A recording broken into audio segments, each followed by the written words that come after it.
Ray.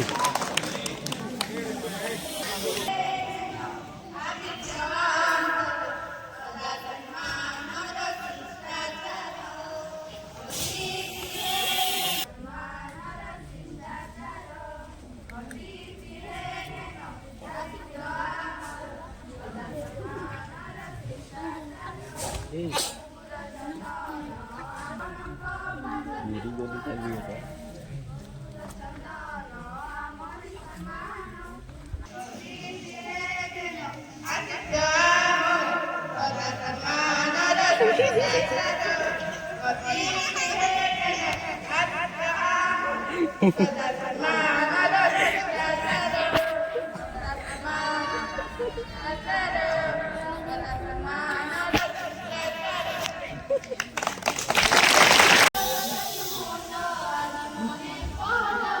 Kalau gue betul.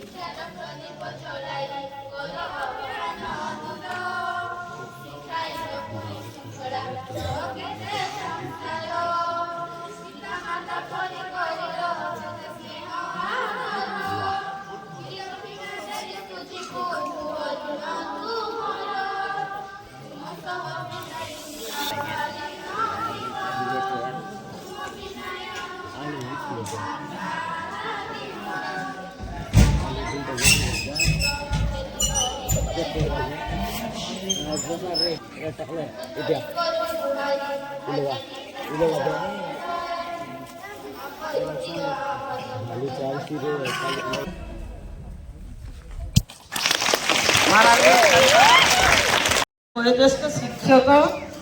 तथा मोर सहकर्मी शिक्षक और शिक्षयित्री मोर शिष्य भाई भौणी अति आदरर कुनि कुनि छात्र छात्री आम मानकर स्कूल प्रेसिडेंट महोदय आज होउची ए स्वागत और विदायकालीन संबर्धना सम्मेलन रे मते गोटे सुजोग दिया जायछि आउ गत दिन मानकरे ए विद्यालय रे कौन कौन सब हेला ताहा तो वर्णना करी कहिबा मुश्किल जहाँकि दीर्घ दिन मु ए विद्यालय रे रही 2011 मसीह मोर पोस्टिंग होता डिसेम्बर 28 तारिख मु ए विद्यालय रे आसी आउ ए विद्यालय मु बटनी विद्यालय को 2013 नवेम्बर रे जाइथिली पुणी मु बटनी मोर पाखापाखि कौटी गोटे मत ट्रांसफर कर दिंतु सार बोली मु जेतेबेले अनुरोध करी से समय कौन सी जगह भेकेन्सी नहीं कही डीडब्ल्यू सार पुणी मत टेंगागुड़ा 2015 एप्रिल रे मु ए टेंगागुड़ा पुणी थे आसी हेले प्रभुंकर अनुग्रह और असीम प्रेम जेहेतु मते प्रभु दीर्घ 10 वर्ष 2 मास 2015 रु आगे 2 वर्ष रही मत टेंगागुड़ा गोटे सुजोग मिलता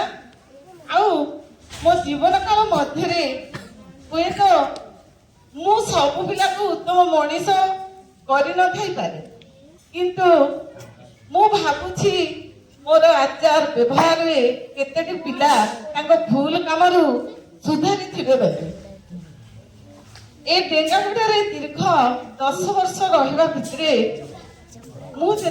टेंगागुड़ा 2011 जॉइन करी टेंगागुड़ा एपरी ना रास्ता घाट असुविधा थिला एठी लाइट रो व्यवस्था नथिला ए घर गुड़ाक किछि भी नथिला एठी गुडे बगीचा थिला आउ ए छोट छोट रूम रे क्लास चलुथिला सोलार लाइट रे पिला माने राउंड हे बसी की पाठ पढुथिले किंतु 2011 मसीहार कथा आउ आजिर कथा देखिबा को गले पूरा डिफरेंस अछि आउ सरकार नुआ नुआ योजना करी पिला मानको पाई विभिन्न प्रकार सुविधा सुजोग जोगै देले पिला को भल घरे रहिबा पाई घर तैयारी करिबा पिला पिला भितरे बेसी किछि माटगोळ हेबा आज्ञा मानकर कथा न मानिबा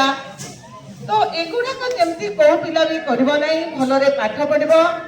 एबे नुआ सार माने आछिछंती आउ ए स्कूल रे स्टाफ रो अभाव थिला वर्तमान स्टाफ बेसी अछंती ଯେହେତୁ ସାର୍ ମାନେ ତମକୁ ପାଠ ପଢାଉଛନ୍ତି, ତମେ ମାନେ ଯେମିତି ପାଠ ପଢି ଭଲ ମଣିଷଟେ ହେଇ ଘରକୁ ଯିବ ସେହି ପରାମର୍ଶ ହିଁ ମୁଁ ଦେବି। ଆଉ ଝିଅମାନେ ପୁଅମାନେ ତମେ ହେଲ ସମସ୍ତେ ଭାଇ ଭଉଣୀ, ସୁନ୍ଦର ଭାବରେ ଗୋଟେ କ୍ୟାମ୍ପସ ଭିତରେ ଭଲରେ ରହିବା ପାଇଁ ସବୁବେଳେ ଚେଷ୍ଟା କରିବ। ସାର୍ ଦିଦିଙ୍କର କଥା ମାନିବ ଆଉ ଭଲ ପିଲା ହବ। ଯିଏ ଆଜ୍ଞା ମାନଙ୍କର କଥା ମାନନ୍ତି ସେମାନେ ଭବିଷ୍ୟତରେ ଭଲ ପିଲା ହିଁ ହୁଅନ୍ତି, ଯଦ୍ୱାରା ଭଲ ପିଲା ହବ। ମୁଁ ଅଧିକ କିଛି କହୁନାହିଁ। ଆଉ ଏ ଡେଙ୍ଗାଗୁଡାରେ ରହିବା ଭିତରେ ମୋର ଗୋଟେ ମନେ ହଉଛି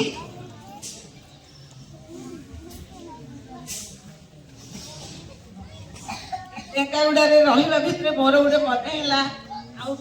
ମୁଁ ତ କବି ନୁହଁ କିନ୍ତୁ ମୁଁ ଏ ବାତାବରଣ ଉପରେ ଗୋଟେ ବିଷୟ ମୁଁ ଲେଖିଛି, ତାକୁ ମୁଁ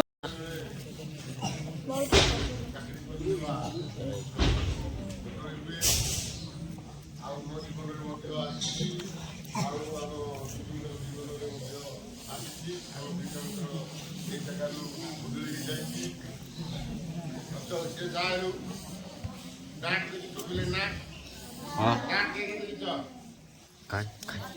कायटा बोल ना हाँ ना